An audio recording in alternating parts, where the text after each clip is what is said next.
বাবু, এই বাবু, কি হয়েছে তোর? এই ভাই আমাকে বিয়ে করছে না। মাহি, বাড়ি যাও মধু। তুই কাঁদছিস কেন মধু? ওই মেয়ের সাথে কেন বিয়ে দেবো? ওই মেয়ের থেকে ভালো মেয়ের সাথে তোর বিয়ে দেবো। মা আবার ফর্সা হবে, স্কুলে পড়বে। হ্যাঁ মধু, তোমার বউ স্কুলে পড়বে, ফর্সা হবে, একদম নায়িকার মতো দেখতে হবে। আব্বা তোমরা আজ বললে আমাকে শ্বশুর বাড়ি নিয়ে আসবা, তাহলে প্যান্ডেল কই?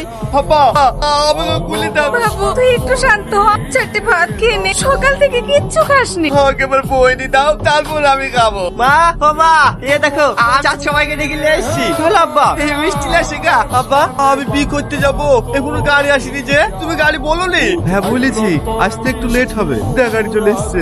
এই গাড়ি চলে এসছে। এই তুই সবাই গাড়িতে ওঠো। আমার বিদ্যুৎ ওগো, তুমি তাড়াতাড়ি একবার ডাক্তার বাবুকে ফোন করো। জনি, এই দেখো আমি তোমার বিয়ে দেওয়ার জন্য একটা মেয়ে নিয়ে এসেছি। আমাকে বিকার মা।